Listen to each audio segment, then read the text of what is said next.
इंसानों की ज़रूरतें उनकी इच्छाओं से अक्सर अलग होती हैं।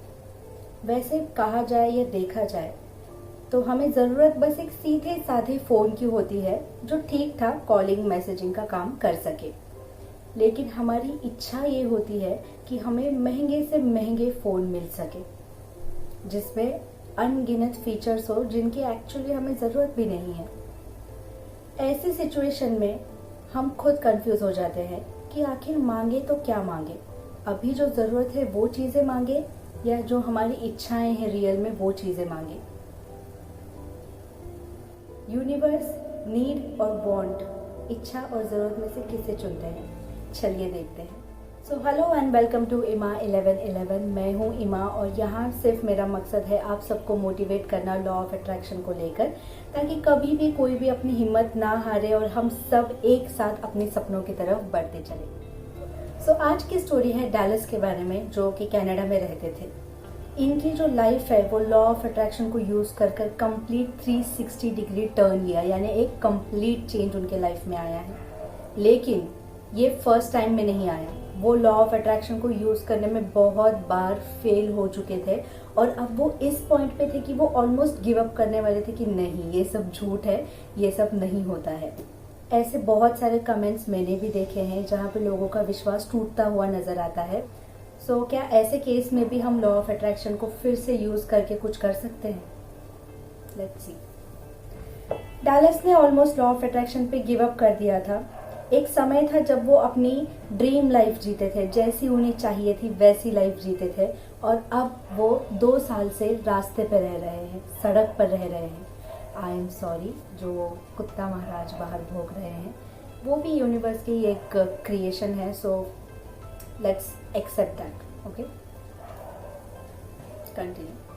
उन्हें बहुत अबैंडन फील होता था, यानी ना वो किसी से बात कर पाते, जाके शेयर कर पाते, ना उनके टच में कोई था, फैमिली, फ्रेंड्स, रिलेटिव्स कोई भी नहीं। और अक्सर ना मुश्किल समय पे फैमिली साथ छोड़ देती है। बहुत लकी लोग होते हैं जिनकी फैमिली, फ्रेंड्स, रिलेटिव्स उनके साथ रहकर उन्हें सपोर्ट करते हैं। ये कभी कभी स्पेशली इंडिया में तो ऐसे हो जाता है कि बाहर वालों की ज़रूरत ही नहीं है, घर वाले ही ताने मार मार के आपको पूरा कॉन्फिडेंस, मोटिवेशन लो कर देते हैं कभी कभी। सो इनके पास जाने के लिए कोई रास्ता नहीं था, बात करने के लिए कोई नहीं था, हेल्प आउट करने के लिए कोई भी नहीं था।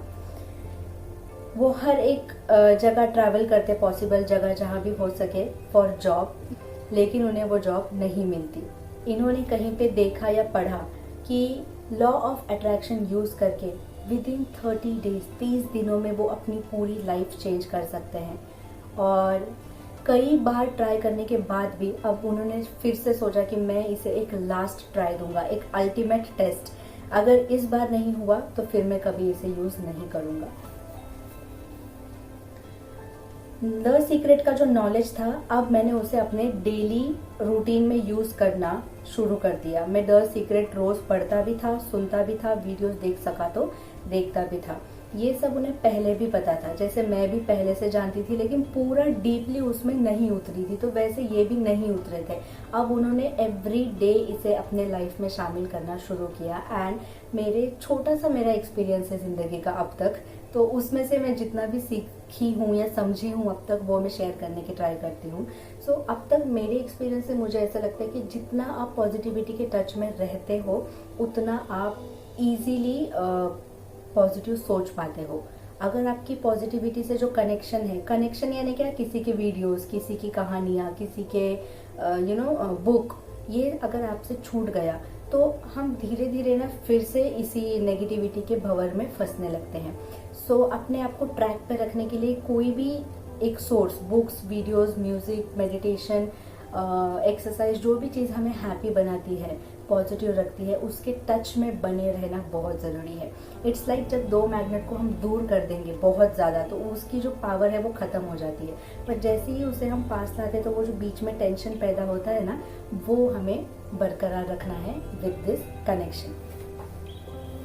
मुझे क्या पता था कि इतनी जल्दी मेरी लाइफ चेंज हो जाएगी।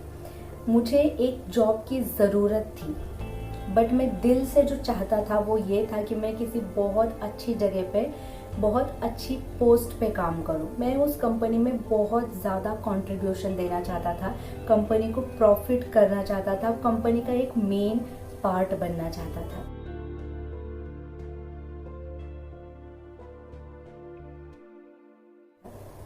मुझे अपने काम में फ्रीडम चाहिए थी, जहां मैं अपना क्रिएटिविटी और अपना आर्टिस्टिक, अपना बिजनेस माइंड दिखा सकूं, और वो ये भी चाहते थे कि उनके काम को अप्रिशिएट किया जाए। सो 2 हफ्तों के अंदर अंदर उन्हें एक रेडियो डीजे का काम मिल गया। सो 7 मंथ्स वहाँ पे अच्छे से काम करके अपना 100% देने के बाद रिजल्ट्स दिखना शुरू हुए। उन्होंने अपने कंपनी में एक टोटली नया सेक्शन, नया डिवीजन खोल दिया था खुद के दम पर, एडवर्टाइजमेंट का, जहाँ पे वो नए आर्टिस्ट को चांस देते थे। अपने एक फ्रेंड के साथ मिलकर उन्होंने कपड़ों का नया बिजनेस स्टार्ट कर दिया। सो जो इंसान कुछ 2 हफ्तों पहले कुछ भी नहीं था, सडनली ही बिकेम एवरीथिंग। अब आपने भी और मैंने भी ये सोचा अपने मन में कि जब पहले भी यूज़ कर रहे थे तब रिजल्ट क्यों नहीं आए और अब क्यों आए, क्योंकि पहले वो डीपली नहीं सोच रहे थे। बहुत सारे ऐसे लोग हैं जिन्हें पता होकर भी वो अच्छे से नहीं यूज़ कर पाते, और इस टाइम जब उन्होंने यूज़ किया तो वो रोज़ इसके टच में थे, तो हर दिन उनकी जो वाइब्रेशन थी, थॉट्स थे, वो अच्छे होते थे, अच्छे क्रिएट होते थे। इसीलिए शायद उनको ये इस टाइम सक्सेस मिल गया और लास्ट टाइम नहीं मिला था। इनकी जो कंडीशन बुरी हुई थी उसकी कहीं ना कहीं से तो शुरुआत हुई होगी। उस शुरुआत में वो इतना फंस गए थे, इतना अपने आप को नेगेटिविटी में डाल दिया था कि वो नेगेटिव थॉट्स पे रिफ्लेक्ट होना शुरू हो रहे थे। इनके बॉस इनकी तारीफ करते हैं बहुत ज़्यादा, इनको बेस्ट डीजे माना जाता है, और ये खुलकर अपना जो ट्रिक्स हैं, अपना जो माइंड है, अपना जो टैलेंट है वो वहाँ पे डिस्प्ले कर सकते हैं, और यही जॉब उन्हें चाहिए था। अब मेरे पास अपना ड्रीम जॉब है, मैं बहुत ग्रेटफुल हूँ। बहुत सारी ग्रेट चीज़ें मेरे पास आते ही जाती हैं, और मैं हमेशा बिगर और बेटर ड्रीम्स देखता हूँ। अगर किसी को डाउट है कि द सीक्रेट काम करता है या नहीं, तो मुझसे सुनो कि ये काम करता है। जो मैंने स्टार्टिंग में इंट्रोडक्शन दिया था नीड्स और वांट्स का, उसका क्या, इनकी ज़रूरत थी, इन्हें कोई भी जॉब चाहिए बस, ताकि वो गुजारा कर सके। बट डीप डाउन उनकी वांट क्या थी कि उन्हें फ्रीडम भी मिले, अब उन्हें अपना टैलेंट दिखाने का मौका मिले। और यूनिवर्स ने किसे चुना? दोनों को। यूनिवर्स ने उन्हें ऐसा जॉब दिया जहाँ पे पैसे, टैलेंट, एग्जीबिशन सब कुछ वो कर सकते हैं। आप जो भी चाहते हो, आपकी नीड्स हो या आपकी वांट्स हो या आपकी फैंटेसी हो, यूनिवर्स आपको हर एक चीज़ दे सकता है। पर कैसे दे सकता है? जब आपके अंदर उतनी अट्रैक्ट करने लायक कैपेसिटी आ जाएगी, तब वो आपको देगा। वो कैपेसिटी कैसे आएगी? हम जितना अच्छा सोचेंगे उस चीज़ से रिलेटेड, उतनी अच्छी हमारी कैपेसिटी बढ़ते जाएगी। ठीक है। अभी मैंने कल ही किसी वीडियो में लिखा कि मेरे व्यूज़ कम हो गए हैं, यानी मेरे दोस्त मुझसे दूर चले गए हैं, क्योंकि मैंने 1-2 महीने का गैप लिया था वीडियोस के लिए। तो अगर इसी का एग्जांपल लेती हूँ कि मुझे अगर बढ़ाना है तो मैं क्या करना चाहिए? व्यूज़ कम हो रहे हैं, कम है, तो मैं व्यूज़ को लेके नेगेटिव वाइब्रेशंस अगर फील करूँगी तो वही होगा। अगर मैं उसी को लेकर बहुत हैप्पी फील करूँगी कि जितने भी है बहुत अच्छे हैं, आई एक्सेप्ट दिस और मुझे और चाहिए, तो वो अब ऑटोमेटिकली बढ़ जाएगा। ठीक है। और एक सबसे बेस्ट लाइन पूरे स्टोरी की, जिसके लिए मैं भी कंफ्यूज थी, मुझे भी अपना आंसर मिल गया, और आज आपको भी उसका आंसर मिल जाएगा। If you ever find your self in doubt, you can ask the universe for evidence that you are making the right decision. Remember, you can ask for anything. मैं कंफ्यूज थी कि साइंस मांगने चाहिए या नहीं मांगने चाहिए। मुझे एक्चुअली सच में मैं बहुत कंफ्यूज थी, बट यहाँ पे लिखा है कि you can ask for anything, और इस एटीट्यूड से अगर मैं देखूँ तो मुझे सही लगता है कि हाँ, आपको मांगना है, आप कुछ भी मांग सकते हो, तो उसमें रूल्स क्यों होने चाहिए कि ये मत मांगना, वो मत मांगना, है ना। पॉजिटिव और अच्छी चीज़ें में आप कुछ भी मांग सकते हो। ऑफकोर्स किसी का बुरा नहीं मांग सकते, वो तो बेसिक है, उसको लिखने की ज़रूरत नहीं है। So this was a wonderful and amazing story, जो मुझे पर्सनली बहुत अच्छी लगी, एंड आई होप आपको भी अच्छी लगी हो। या आपका कीमती टाइम देकर इतने प्यार से मुझे देखने और सुनने के लिए I am really grateful to you, each and every one of you.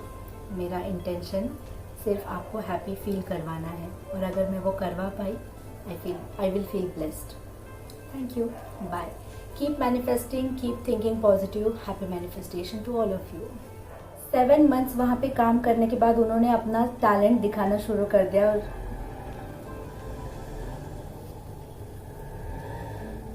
7 months तक अपना 100% देकर अच्छा काम करने के बाद रिजल्ट्स दिखना शुरू हुए और कंपनी को